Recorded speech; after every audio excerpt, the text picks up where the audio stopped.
Hello everyone, आज के इस वीडियो में आपका स्वागत है। दोस्तों, आज के इस वीडियो में हम जेएसएससी सीजीएल के सबसे महत्वपूर्ण टॉपिक आरक्षण यानी कि रिजर्वेशन के बारे में बात करेंगे। दोस्तों, अगर आप जेएसएससी सीजीएल में रिजर्वेशन लेना चाहते हैं तो आपको सबसे पहले अपना सर्टिफिकेट की वैलिडिटी को देख लेना चाहिए कि हमारा सर्टिफिकेट वैलिड है या नहीं। इसकी वैलिडिटी कब से कब तक होनी चाहिए, इसके बारे में इस वीडियो में हम आज बात करेंगे कि जो जाति प्रमाण पत्र है और स्थानीय प्रमाण पत्र है, इसकी वैलिडिटी क्या होगी और कौन से डेट का बना हुआ होना चाहिए। वीडियो के अंत तक बने रहिएगा। जितने भी कन्फ्यूजन है इस सर्टिफिकेट के बारे में आपको पूरी क्लियर हो जाएगी। दोस्तों, सबसे पहले हम जाति प्रमाण पत्र के बारे में बात करेंगे कि एससी और एसटी जो अनुसूचित जाति जनजाति होते हैं उनके लिए जो जाति प्रमाण पत्र जो होनी चाहिए वो डीसी या एसडीएम के स्तर से बना हुआ होना चाहिए या 25/2/2019 को या इसके बाद अंचलाधिकारी द्वारा यानी कि सीओ के द्वारा बना हुआ होना वैलिड होगा। यानी कि एससी और एसटी अगर डीसी या एसडीएम के स्तर से बना हुआ है तो वह वैलिड है, ठीक है।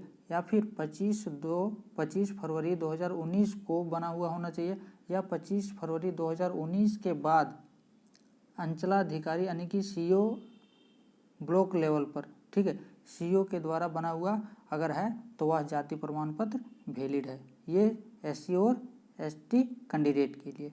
अब हम बात करते हैं आगे कि बीसी 1 और बीसी 2, ओबीसी और ओबीसी 1 और 2 के लिए जाति प्रमाण पत्र की वैलिडिटी क्या होगी, कब से बना हुआ होना चाहिए।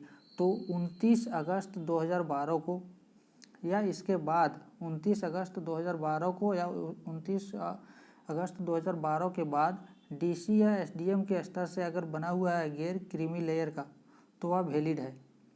ध्यान दीजिएगा, 29/8/2012 को या 29/8/2012 के बाद डीसी या एसडीएम लेवल के स्तर से गैर क्रीमी लेयर बना हुआ होगा तो वह वैलिड है। लेकिन इसमें है कि 2012 का बना हुआ है या उसके बाद का बना हुआ है, इस डेट से 29/8/2012 के बाद तो वह वैलिड है। लेकिन उसकी अगर वैलिडिटी ख़त्म हो गई है तो उसके लिए क्या करना होगा, आपको सर्टिफिकेट जब वेरिफिकेशन लगेगा उसमें आपको स्व घोषणा पत्र देना होगा, सेल्फ डिक्लेरेशन फॉर्म एक भरना होगा। जो आपको ये जो विज्ञापन निकला है उसमें स्व घोषणा पत्र का एक फॉर्म भी दिया गया है, उसको आपको फिल करके सबमिट करना होगा।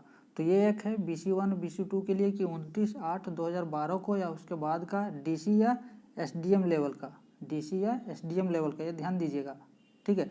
और या फिर 25 फरवरी 2019 को या इसके बाद 25 फरवरी 2019 का होना चाहिए या 25 फरवरी 2019 के बाद का अगर सीओ के द्वारा बना हुआ है तो वह भी वैलिड है।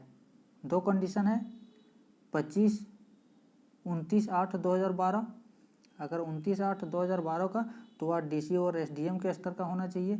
अगर 2019 का है, 25 फरवरी 2019 का है तो वह सीओ के द्वारा जाति प्रमाण पत्र बना हुआ होना चाहिए। तो ये दोनों कंडीशन में क्या है, वो वैलिड है, ठीक है। और कौन से कंडीशन है जिसमें इनवैलिड माना जाएगा, अगर 25 फरवरी 2019 के बाद अगर सीओ लेवल से अगर सर्टिफिकेट बना हुआ है तो वह वैलिड नहीं है। रजिस्ट्रेशन के लास्ट डेट तक आप बना सकते हैं, रजिस्ट्रेशन जो होगा उसके लास्ट डेट तक अगर आपको बन जाता है तो वह वैलिड है। लेकिन रजिस्ट्रेशन के लास्ट डेट तक अगर आप सर्टिफिकेट नहीं बनता है तो वह वैलिड नहीं है, उसके बाद बनता है तो वह वैलिड नहीं है। तो ये था जाति प्रमाण पत्र के बारे में। तो उम्मीद करता हूँ कि आपका जो भी कन्फ्यूजन था वो आपका क्लियर हो चुका होगा। तो आप डेट को ध्यान में रखेंगे और अपनी जो सर्टिफिकेट बना हुआ है वो आप देख लें कि है मेरे वैलिडिटी मेरा है या नहीं है। अगर नहीं है तो आप तुरंत उसको अप्लाई करें और तुरंत बनवा लें। आगे बात करते हैं स्थानीय निवासी प्रमाण पत्र, रेसिडेंशियल सर्टिफिकेट के लिए।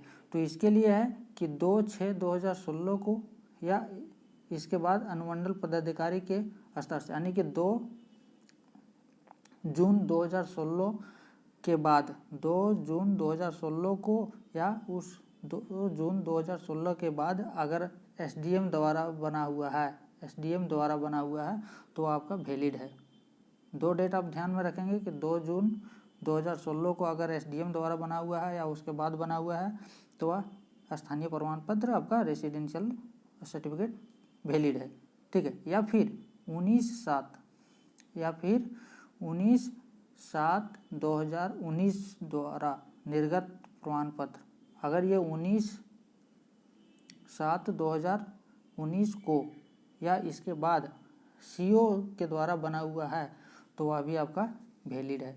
तो इसमें भी दो डेट है, ध्यान रखेंगे कि एक है 2016 का 2 जून 2016 को या अनुमंडल पदाधिकारी द्वारा, और एक है 19/7/2019 को सीओ के द्वारा।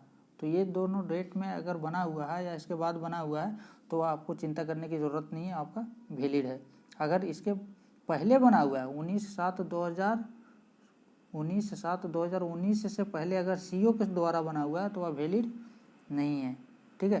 तो ये दो कंडीशन है कि कौन कौन से कंडीशन है जिसमें इनवैलिड हो जाएगा। अगर 19/7/2019 से पहले सीओ स्तर से बना हुआ है तो वैलिड वो नहीं है। 2/6/2016 से पहले अगर किसी भी स्तर से बना हुआ है तो वह भी वैलिड नहीं है। इसका भी आपको वैलिडिटी या रजिस्ट्रेशन के अंतिम तिथि के बाद अगर बन जाता है आपका तो वह वैलिड नहीं है। रजिस्ट्रेशन के अंतिम तिथि तक अगर भी बन भी जाता है तो वह वैलिड होगा, उसके बाद अगर होगा रजिस्ट्रेशन डेट समाप्त हो जाने के बाद बनेगा तो वैलिड नहीं होगा। तो ये दो चीज़ें, दो डेट इसमें भी ध्यान रखेंगे, 2016 और 2019 का डेट, ठीक है। उम्मीद करता हूँ सारा जो भी कन्फ्यूजन था आपको जाति प्रमाण पत्र और स्थानीय प्रमाण पत्र को लेकर ये क्लियर हो चुके होंगे। थैंक यू दोस्तों, मिलते हैं अगले वीडियो में, तब तक के लिए जय हिंद।